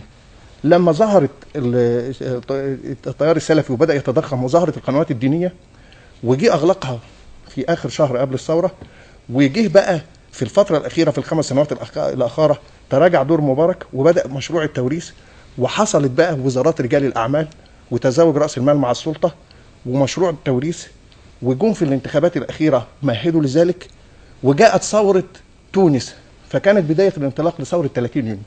لما حدثت ثورة 30 يونيو قام بها شباب بريء طاهر مجرد من الهوى والغرض، ترك الميدان بعد مبارك ما ترك السلطة. 25 بقى حضرتك ثورة يناير. فأصبح دلوقتي في فصيلين هم المنظمين والقادرين على الاصطفاف والحشد، هم الإخوان المسلمين والتيار السلفي. فبدأ الإخوان المسلمين يمارسوا فكرة الحشد ومعهم التيار السلفي. هم الإخوان المسلمين في ثورة 25 يناير نزلوا يوم 28، يعني ما كانوش مشاركين من بداية الثورة، وحتى يوم 28 ما نزلوش بكل قوتهم. يعني هم نزلوا باعتراف حتى خيرت الشاطر ده كلام موثق وكل الناس عارفاه. لكن الفكرة في إيه بقى؟ إن هم كانوا قادرين على الاصطفاف والحشد، وبالتالي بدأوا سياسة العصا والجزرة مع المجلس العسكري. بالظبط. أنهم يدعون لجمعات كجمعة قندهار وجمعة إيه وجمعة إيه. وبالتالي مارسوا على المجلس العسكري ضغوط إلى أن انتزعوا أن يكون الانتخابات أولا قبل الدستور. نعم. ثم انتزعوا بعد الانتخابات وصلوا إلى البرلمان، ثم بعد ذلك وصلوا إلى رئاسة الجمهورية وسدة الحكم. نعم. لما فشلوا فشل ذريع خلال هذا العام والثورة قامت في 30 يونيو وانحاز لها الجيش، واجهوا مشكلة كبيرة جدا. إيه هي بقى؟ إنهم عاشوا في الماضي، توقفوا عند عام 2011 وظلوا يفكرون بهذا التفكير، وهو الانتصار لثقافة التضليل والكذب، وإن هم يدعوا الناس إلى الحشد. توهموا أن الشارع معهم، دخلوا في اعتصام رابعة، ثم دخلوا في مظاهرات، ويسيرون في نفس الحلقة، وكل يوم يتناقص رصيدهم، يبتعدون عن الواقع، يتراجع شعبيتهم، يزداد الاحتقان تجاههم، ورصيدهم السياسي يتضاءل. ومع ذلك هم متجمدين في عام 2011 وبيعتقدوا ربما بيكونوا بيخاطبوا التنظيم الدولي بما يفعلوه على انهم لسه موجودين، لان كل خطاباتهم كانت موجهه للغرب يعني، ودعم الامريكان والصهاينه ليهم في الكثير من المواقف، ومحاوله اظهار ما حدث في 30 يونيو بانه انقلاب على الشرعيه وليست ثوره شعب. دكتور اسماء، يعني انا عايزه اخد تحليل مع احداث محمد محمود برؤيه ثانيه. طيب انا كنت هسالك السؤال ده. هي احداث محمد محمود، انا عايزه ابتدي من فكره ان الثوره لما بدات، ثوره 25 يناير بدات بالشباب، واولى ضحايا الثوره هم كانوا الشباب، والقائمين على رفع المستوى الاجتماعي والاقتصادي والسياسي والتنموي في المرحله الحاليه اللي احنا محتاجين فيها نبني فعلا مجد الوطن، كان له رياده على مدار سنوات كتيره جدا، كانوا الشباب. نعم. ولما كان في مراحل كتيره حصلت انتقاليه من بين ثوره 25 يناير لغايه وقتنا، اللي كان موجود اكثر ظلما واحساسا بكل الفساد اللي موجود واللي حاول اصلا يقوم بالثوره علشان يهدموه هم الشباب. مكانهم النهارده في احياء ذكرى محمد محمود ان هم بيطالبوا بمبادئ الثوره واحيائها مره اخرى، مبادئ لكي علشان ما يحصلش في كل مره، اصل هو مش كل مره احنا هنحتفل بالذكرى، وخاصه ان هم شعروا في فتره من الفترات ايام حكم المعزول وعشيرته وحديثه الموجه لهم دائما أن الثورة قد سرقت منهم. والأحداث بتدل على أن المكانة الحقيقية اللي كان يجب أن يتبوأها الشباب الحقيقيين اللي قاموا فعلا بالثورة 25 يناير، واللي حاولوا أن هم يعملوا عملية تنقية للجو الفاسد اللي كان موجود بعد 30 سنة طغيان وظلم وفساد. المبادئ دي ما قدرتش ان هي تتحقق على ارض الواقع في المرحله دي. نعم. ولما جينا في احداث محمد محمود الاولى بكل الضحايا والشهداء والمعاقين والمصابين وكل اللي كان موجود فيهم، حجم الدم اللي اسيل في هذه الفتره، جينا في الذكرى الثانيه لاحداث محمد محمود بقينا بنحتفل بضحايا اكتر. فجي النهارده الوقت ان الشباب يعملوا وقفه حقيقيه، مش علشان ان احنا بس. الغريب ان هم امتنعوا عن النزول في الذكرى الثانية لمحمد محمود، ومع ذلك والنهارده عايزين ينزلوا. لأن طب يعني من وجهة نظرك وكإعلامية، يعني ليه؟ ايه السبب؟ ايه اللي بيبتغوه؟ في رسالة سامية للشباب المصري المثقف والواعي، واللي قدر فعلا ان هو يدي رسالة مجتمعية ان احنا محتاجين اعادة بناء، بالإضافة لمحاكمة من تورط في هذه الأحداث. المحاكمة الحقيقية مش معناها ان احنا نعمل عملية اقتصاص لكل الأطراف من غير ما نحاول ان احنا ندي عدالة قضائية مكفولة بحكم القانون تحت مسمى المحاكمة العادلة بدون التأثير على سير التحقيقات من الناحية السياسية. نعم. محتاجين في الفترة دي ان الشباب لما نزلوا علشان يثيروا الدعوات، اولا ان هم ليهم رأي مؤثر وليسوا أغلبية صامتة ولا أقلية سلبية، لان احنا محتاجين في الفترة دي احنا نفعل الطاقات الإيجابية الموجهة للمجتمع كله. هم باعتين رسالة مفادها ان احنا ما زلنا موجودين وقادرين على تغيير الواقع، لسنا طرفا سياسيا لأحد ضد أحد. مسألة التوحد بين التيارات هي الرسالة الأساسية للشباب في هذه المرحلة، وفكرة أن التيارات السياسية ربما تتغلب وإحداها على الأخرى، وفكرة أن هناك دائما من يوجه ومن يقود. الرسالة دي عند الشباب واضحة، نحن من نحرك أنفسنا تحت مسمى الوطن والانتماء والوحدة الوطنية. مسألة أن مصر أولا لا تحتاج لا إلى توجيه ولا إلى بعض التصنيفات من بعض التيارات لكي نقول نحن تحت شعار الحزب هذا أو تحت التيار الفلاني، هم أو نجحوا نحن بنرفع في ده. في حاجة في السنة اللي هم قعدوها دول، ان هم قسموا الشعب المصري مصريين واخوان. اللي مش مع الاخوان ده يبقى يعني وده خارج عن كل الاعتبارات. دي اجابه ضمنيه لسؤال حضرتك، ليه هم نزلوا النهارده؟ بالظبط، علشان يقولوا ان احنا شعب واحد، وان احنا لنا رؤيه سياسيه، وان مش بيحركوا. طب ما هو قالوا على بتوع المتظاهرين في محمد محمود، واحنا يمكن زعنا جزء من مجلس الشعب المنحل ان هم بلطجيه ومأجورين وبيتقاضوا 200 جنيه في اليوم، وان هم شباب مغيب وبيتقاضى الاقراص المخدره. لما حصلت الفكره الذهنيه دي عن تواجد الشباب في المنطقه دي، حصل امتناع في الذكرى الثانيه. الكلام ده كان في الذكرى الثانيه، فبالتالي حصل امتناع علشان ما تبقاش هي دي الصوره الذهنيه، ويبقى في الحاله دي الشباب الحقيقيه اللي قامت بالثوره موجوده في المكان اللي بيوصف بهذا الوصف. نعم. فحصل الامتناع. النهارده لما بقى فيه دلوقتي رؤيه جديده، وبقى فيه جو اكثر نقاء يقدر ان هو يدي رؤيه سياسيه ودفع للامام، بقى فيه رساله للشباب وللمجتمع ان آن الاوان ان نعيد مرحله البناء ونبتعد عن التفرقه والاختلاف السياسي، لان المشكله الحقيقيه في الفتره اللي احنا فيها ان مش كل ذكرى هنعيدها بضحايا، مش ذكرى القطار هنعيدها بضحايا قطار اخر، بالزبط. ومش ذكرى الازمات هنحييها بازمات.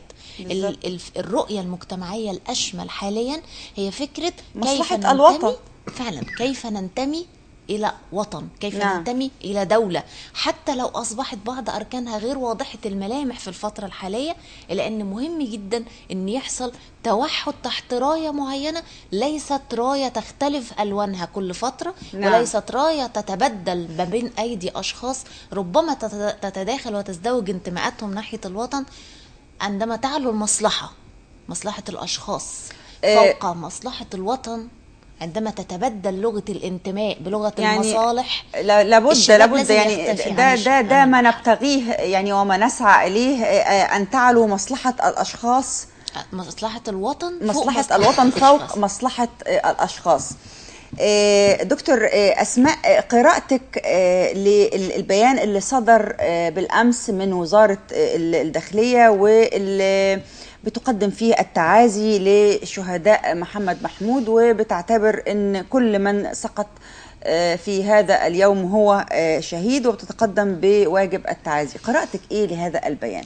اولا هو بيان نفسي بالدرجة الاولى، لان احنا في المرحلة دي الشرطة لك أن تعلمي طبعا ولا يخفى عن الجميع أن ثورة 25 يناير ربما جاءت بعض المفاهيم لكي تسقط الشرطة في هذا اليوم تحديدا على أنه عيد الشرطة، فبالتالي نحتاج بالزبط. إلى إعادة ثقة، إعادة بناء مرة أخرى للرأي العام بأن الشرطة، مع كامل احترامنا لبعض الأفراد أو ربما لتجاوزاته، في كل مجال له تجاوزاته وله أفراده، ولكن دائما الشرطة هي عبارة عن مؤسسة مدنية، مؤسسة شرطية من أبناء الوطن، فبالتالي فكرة أنها بعيدة كل البعد عن الواقع الفعلي أو ربما لها تجاوزات لدى بعض الأفراد، مسألة إسقاطها معناه إسقاط هيبة الدولة، لكن هذا لا يعني أننا راضين كل الرضا عن الأداء.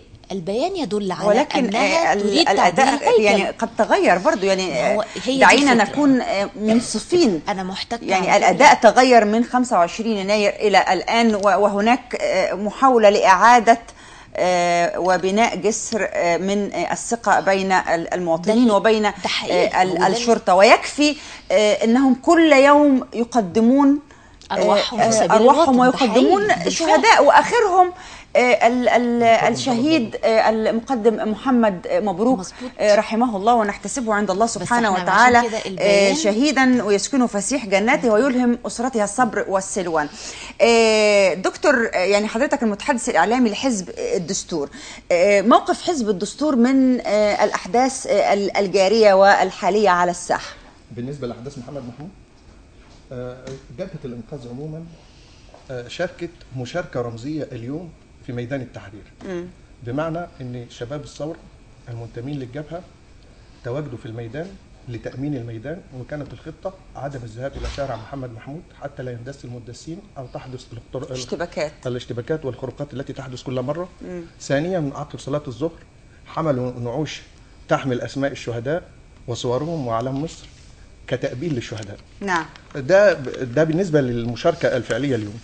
لكن بالنسبة لحزب الدستور والجبهة الإنقاذ بصفة عامة بتشارك في كل الفعاليات الوطنية بما يحقق المصلحة العليا للبلاد، بحيث ان احنا شايفين ان خلال ال3 سنوات دولت ان كم التظاهر في الشارع، وخصوصا في الفترة الأخيرة بعد أحداث 30 يونيو ومحاولة الإخوان لإفشال الدولة بتكرار التظاهر يوما بعد يوم، وإعاقة حركة المرور وتعطيل المصالح وإرهاق الأمن وإرهاق الحالة الاقتصادية وإيقاف السياحة كما كان يحدث في الماضي، وكنا نبحث عن الطرف الثالث.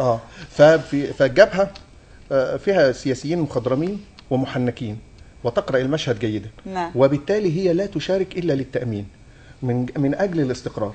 رغم أن طبعا أنت عارفة حضرتك أن لجنة ال50 لما بدأت فعاليات الدستور، أنت عارفة أن إرضاء جميع الأطراف غاية لا يمكن إدراكها، بالتأكيد، وآفة الرأي الغرض والهوى بالتأكيد. وأداء لجنة ال50 كان الغالب عليه في بعض الأوقات هو الانحياز للمؤسسة على حساب الدولة. وما أعنيه بالدولة هو الشعب والنظام العام وكافة مؤسسات الدولة.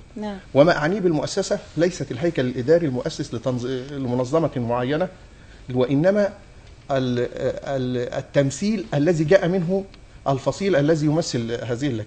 فكان من الممكن أن يكون هناك وقفات احتجاجية وخلافه. جبهة الإنقاذ وحزب الدستور وكل المحنكين رأوا أنه لا داعي للنزول في المظاهرات، وأنه ينبغي ترك الجميع وإعطاء الفرصة للجميع، وأننا نسعى للاستقرار والتهدئة ونتعاون مع الدولة. وبالتالي لو خدت بالك كويس جدا وقراءة جيدة للمشهد، إن الإخوان المسلمين لما دعوا إلى المظاهرات وهو والتحالف في الدعم الشرعية ونزلوا إلى الشوارع، كانت الصفعة اللي تلقوها القاسمة للظهر واللي ما كانتش متوقعة إيه حضرتك؟ مش المواجهة الأمنية، المواجهة الشعبية. معظم الناس اللي خرجوا في وجه هذه المظاهرات كان الشعب. الشرطة لم تلاحق أحد بالظبط إلا بعد هو كان المناوشات والاشتباكات والاحتكاكات كانت بين المؤيد وبين إلا بعد ممارسته للعنف وتم القبض عليه من المشاركين. يعني هو متهيألي يمتازوا أو لديهم غباء سياسي، يعني كل ما ارتكبوه من أحداث لو استعرضناها، آخرها حادث كنيسة العذراء وقتل طفلتين أو استشهاد طفلتين، مريم أشرف ومريم نبيل، منهم طفلة أصابتها 13 رصاصة، والطفلة الثانية 8 رصاصات.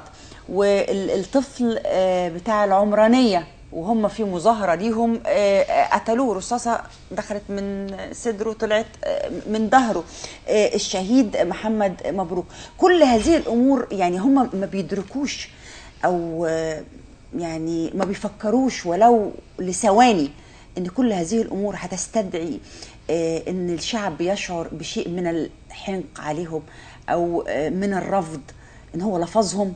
مستمرين ليه دكتور أسماء في مثل هذه الأفعال اللي بتؤدي إلى مزيد من الكراهية ومزيد من حظر هذه الجماعة؟ أولا الأزمة لابد أن نعلم أن هي بيبقى لها أركان، ففكرة افتعال الأزمة دي بتبقى واضحة جدا لما بيبقى فيه نوع من إثارة الرأي العام، يعني نوع من البلبلة، الإحساس بالظلم والسخط وإن في فكرة ضحية وفكرة الجاني، فبيبقى لازم يحصل نوع من الافتعال المستمر للأزمات. أولا لكي يتم إلهاء الشعب عن الحياة السياسية الأساسية وإعادة بناء الوطن اللي أنا أشرت إليها في البداية. وفكرة دايما إن ليس العهد السياسي الماضي ربما يعود مرة أخرى بشكل آخر، فليسوا هم الأسوأ، بدليل أن الأفعال ما زالت مستمرة وأن الاضطراب ما زال قائم.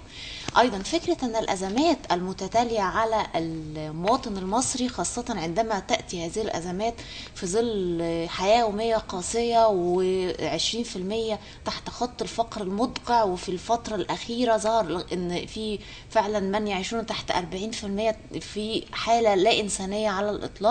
فكرة الأزمات المستمرة والمعاناة الشديدة، وخاصة لما تكون هناك أحداث لها ضحايا إنسانية بشكل يوجع كل قلب مواطن، في الحالة دي الناس شعره بخوف. يعني لو حضرتك وانت جايه بعربيتك النهارده او كده، تحسي ان النهارده زي ما يكون يوم جمعه، الناس عندها قلق وخوف من اغتيال الشهيد محمد مبروك، ومن الواقعة الثانية وهو تحطيم حجر الأساس للنصب التذكاري للشهداء الثورة، وطبعا بالإضافة إلى التوعد والتهديد بقائمة اغتيالات وبحرق مصر وما إلى ذلك. وما فيش يعني كلهم 10. على فكرة الهدف الثاني لمصر أحرزه جده. بنقول لمصر مبروك، وفاضل كده 3 يا دكتور أسماء. مبروك لمصر والمصريين، وإن شاء الله يعني مزيد من الأهداف. وشكم حلو على مصر. نكمل إجابة حضرتك. مصر محتاجة فعلا فرحة. لا أنا يا دي على فكرة من ضمن سياق الإجابة، إحنا محتاجين عشان نتغلب على أزماتنا المستمرة. الناس فرحتها مرجئة، محتاجة لأي بصيص علشان يقدروا إن هم يفرحوا. وحالة الترقب الأمنية اللي مصر مستمرة فيها بقالها فترة طويلة دي محتاجة إن هي تكسر الحاجز النفسي علشان تقدر إن هي تبدأ مرحلة جديدة. بس شعب مصر شعب محترم، وشعب أثبت إن هو شعب مسؤول، يعني أيام الحظر كان بيلتزم. وهو على فكرة من الشعوب اللي علمت الريادة الإنسانية للعالم كله، علمت كيف تكون الاحترام السياسة وكيف يتم الطريق في السبيل للديمقراطية. يعني حتى في مرحلة أن مصر تحارب الإرهاب، هذه المرحلة ربما جاءت في بلدان أخرى بكثير من الضحايا وكثير من الاختلافات الأيديولوجية، لكن جاءت مع مصر بأنها في سبيلها إلى الديمقراطية. وبالتالي لما تأتي مصر الآن، يعني شوفي المشهد الرياضي اللي موجود، كل الاختلافات السياسية تنحت بالظبط، وجاء مين في البداية؟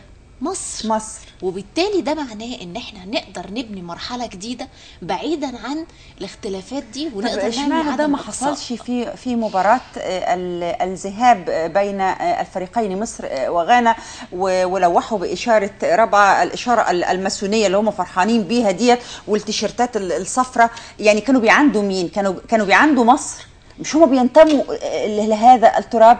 اللي حصل ان المباراه دي كانت مباراه موجعه للشعب المصري، كانت موجعه، لكن انا بتكلم ان حضرتك دلوقتي بتقولي ان احنا في المباراه نحينا كافه الخلافات السياسيه. قد تكون لحضرتك ايديولوجيه معينه او فكر معين، لك كل الاحترام، وقد اكون انا مختلفه معك، ولكن هذا لا يعني ان يكون في عراك ما بيننا. يعني الخلاف في الراي لا يفسد لود القضيه. لكن اللي عملوه في المباراه ديت كانوا بيشجعوا فريق غانا. لا، هو كان عايزين يوصلوا رسالة معينة من خلال فكرة التوحد دي، ان الرأي العام العالمي ربما يأتي لينظر الى قضية فرعية داخل المشهد الرئيسي. ما هو دائما في القضايا لا يعني احنا مش بنخاف لا مين مع القضية ولا مين ضدها. دايما بيبقى الرهان على المتعاطف مع القضية، والمتعاطف له طرق كتيرة جدا علشان تقدر تكسب وده، من ضمنها ان انت طب يعني اتعاطف مع القضيه ازاي وانا شايفه قتلى؟ اتعاطف مع القضيه ازاي وانا بشوف اطفال بيتم القائهم من اسطح العمارات؟ اتعاطف مع القضيه ازاي وانا بشوف عربيات مفخخه وعمليات تفجيريه وعمليات ارهابيه؟ اتعاطف ازاي حضرتك؟ التعاطف بياتي من خلال فكره المقارنه والموازنه، يعني فكره ان لهم ضحاياهم ولنا ضحايانا، واحنا مش عايزين نوصل للنقطه دي. احنا مش عايزين نوصل لفكره ان الراي العام العالمي يصل الى مساله المقارنه ما بين ضحايا كل نظام سياسي او درجه الاختلاف. نعم. احنا عايزين نوصل مع الراي العام العالمي لفكره ان هناك اراده شعبيه مصريه، وأن ليس عدد الضحايا هو من يقيس حجم المأساة. بالظبط. وأن مش الحدث الأهم لما يبقى حصل عليه تجمع وفكرة أن نسبة المشاهدة في هذا الحدث عالية، فأنا أستغل إعلاميا ذلك علشان أوصل نقطة فرعية للعالم، في رسالة أقدر يتعاطف من خلالها مع فكر معين على حساب فكر يعني آخر. احنا بنأسف على الضحايا سواء كان يعني من الجماعة أو من الطرفين، لأنهم في النهاية مصريين. طيب في ختام بقى لقائنا وفي ختام يعني الحلقة في أقل من دقيقة، قراءتكم إيه لمستقبل مصر في ظل هذه الأحداث، وهل مصر بتسير على الطريق الصحيح دكتور؟ شوف حضرتك، مصر دولة تملك حضارة 7000 عام، فيها قادة رأي وفكر، صدرت العلم والمعرفة للعالم أجمع، فيها سياسيين وخبراء وحكماء، لديها مؤسسات قادرة على بقاء الدولة ونجاح الدولة. وكل من راهن على أن مصر من الممكن أن تسقط أو تنهار بإثارة الفوضى أو القلاقل أو المظاهرات السلبية هو رهان خاسر. نعم. مصر سوف تتخطى هذه الأزمة بأبنائها، بعقولها، بمفكريها، بقادة الرأي فيها، بجهود الجميع، وسوف ننتقل إلى مستقبل أفضل يقوم على بناء ديمقراطي. والبناء الديمقراطي لا يمكن تحقيقه في سنة أو في سنتين، وإنما ده مخاض هيتمخض عن تكتلات حزبية. هذه التكتلات هيكون لها كوادر وقواعد في المجتمع، وهتسير في مسار ديمقراطي حقيقي. شرط واحد فقط، أن يرتقي مستوى العقل الذهني أو مجموع العقل الجمعي للمصريين إلى مستوى الحدث، وأن يدركوا أخطائهم في الاختيارات السابقة، وأن يرتقوا إلى مستوى الحدث، وأن يعلموا أن في مصر ثورة حدثت في 25 يناير قام بها شباب بريء طاهر، وإن إحنا علينا مسؤولية أخلاقية تجاه دماء الشهداء الزكية لإنجاح هذه الثورة، وإن إحنا نشوف دول العالم بتفكر إزاي وبتمارس الديمقراطية إزاي وفلاسفة العالم قالوا إيه، ونتبع هذا النهج. لكن إن إحنا لو رحنا بنفس الذهنية وبنفس العقلية وبنفس أنماط التفكير ورجعنا لمنظومة دغدغة العواطف واستغلال الحاجة واستغلال الفقر، سوف نعيد نفس المنظومة ونسير في منظومة التخلف. سيتقدم العالم أجمع ونظل في مكاننا. فأنا بناشد كل المصريين إن هم يرتقوا لمستوى الحدث، يتداركوا أخطائهم، يبصوا للمستقبل اللي جاي. والسياسة ما هيش اختراع. نعم. احنا محتاجين أن يصل إلى البرلمان من يجيد ممارسة السياسة، من يمتلك ثقافة، من لديه قدرة على حل المشاكل وتقديم المقترحات، الناس اللي تعرف تناقش الموازنة العامة للدولة، الناس اللي عارفة مشاكل مصر ايه، عارفة أزمة مياه النيل بتتحل ازاي. محتاجين وجوه جديدة، ومحتاجين نخب لديها فكرية. فكر ولديها ثقافة ولديها وعي ولديها خطة لإصلاح هذا الوطن. دكتور أسماء الجيوشي، أيضا يعني ذات السؤال، قراءتك لمستقبل مصر في ظل هذه الأحداث، وهل مصر تسير على الطريق الصحيح أم لا؟ مصر تسير على الطريق الصحيح بس بالنوايا السليمة، مش باستراتيجية ولا بخطة ولا برؤية تفاعلية. مصر تحاول في هذه المرحلة أن تجعل هناك إعادة بناء وخطة هيكلية لكل الموجود، ولكن دون أن يكون هناك طريق أو خريطة واضحة الملامح بكل أبعادها وبكل رؤياها، بمعنى أنها لا تأتي فقط لكي تدعم بعض الأخطاء أو ترمم بعض المشاكل أو تعيد بناء بعض القطاعات دون قطاعات أخرى. يجب أن تعلم أن المرحلة القادمة هي مرحلة لإعادة بناء الشخصية المصرية من البداية، لأنها عانت الكثير، والشخصية هي المورد البشري الرئيسي والأساسي في هذه المرحلة، من خلال فكرة أن العنصر البشري هو المورد الحقيقي للاستثمار. نعم. بمعنى أن ليس كل الموارد المصرية ربما يحدث لها إعادة بناء مرة أخرى مثل الشخصية المصرية. هو خير استثمار هو استثمار العقول البشرية. ونبتعد عن فكرة أهل الثقة ونأتي إلى فكرة أهل الكفاءة.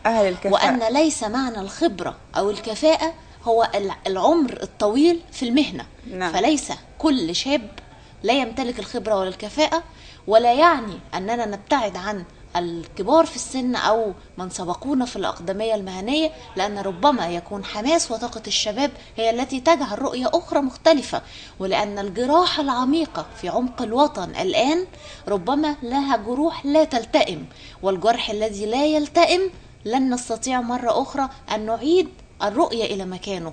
عندما تأتي دموع الوطن دموع بالدماء، فإن هذه المرحلة تحتاج مننا إلى الاستفادة من الخبرات، معالجة المشاكل، تدارك المواقف التي حصلت، ولا مزيد من الضحايا. فليس معنى أن نأتي بخطة استراتيجية على مسار الديمقراطية أن يأتي إلينا بعض الأفراد لكي يأخذوا من ثرواتنا البشرية وتذهب إلى الخارج، أو لكي يحجموا مواردنا المادية والمعدنية والموارد التقنية العالية التي تستطيع أن تأخذها دول أخرى لكي تبني مرة أخرى مكانها على مستوى العالم.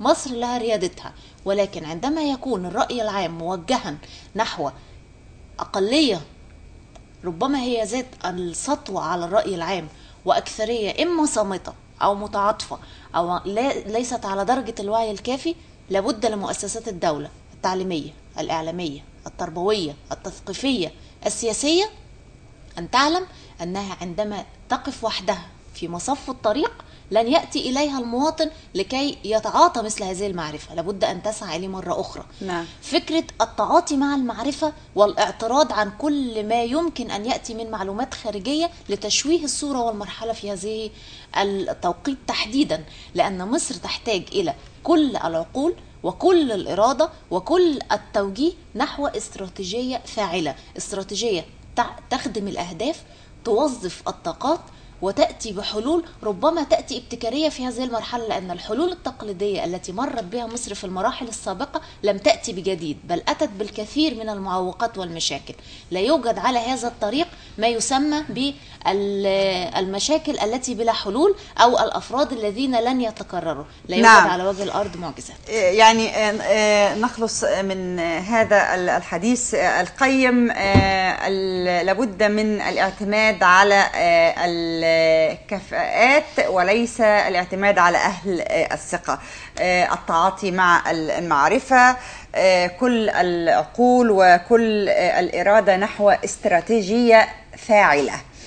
الدكتورة أسماء الجيوشي، المستشارة الإعلامية بالأمم المتحدة، شكرا جزيلا على هذا اللقاء القيم، شرفتيني. أشكرك. وأيضا بتوجه بالشكر للدكتور فهمي هاني، المتحدث الإعلامي لحزب الدستور. ويعني أنا بعتذر، هو الخطأ كان من الطباعة. بشكر كل مشاهدينا، وفي النهاية لابد أن نجدد الذاكرة مرة أخرى عن أحداث محمد محمود، ونوجه كل التحية والتقدير لشهدائنا ابتداء من ثورة 25 يناير مرورا بكل الأحداث التي مرت بمصر إلى شهيد الأمن الوطني والواجب المقدم محمد مبروك، نحتسبه عند الله شهيدا بإذن الله ويدخله فسيح جناته. بنجدد أيضا التهنئة للفريق أول عبد الفتاح السيسي وزير الدفاع والقائد العام للقوات المسلحة وجيش مصر العظيم اللي حمى مصر ووقف جنب شعبها وإنحاز لإرادة شعبها، وبالتالي الشعب بيرد له الجميل وبيحاول بطريقته ان هو يعبر عن مدى حب هذا القائد والبطل العظيم الفريق عبد الفتاح السيسي. في هذا الوقت تحديدا بيطلق الحكم في مباراة مصر وغانا صفارة النهاية للشوط الأول وإعلان الشوط الثاني وإعلان نتيجة المباراة بفوز مصر 2-1. مبروك مبروك لغانا وهارد لك للفريق المصري، ولكن عموما الفريق أدى مباراة جيدة وقام بدوره، وهي دي الكورة، يوم كسبان ويوم خسران. بشكر كل مشاهدينا، ونلقاكم إن شاء الله في الأسبوع المقبل مع أسرة يوم الثلاثاء. إلى أن نراكم، لكم من أسرة البرنامج أرق وأطيب التحيات.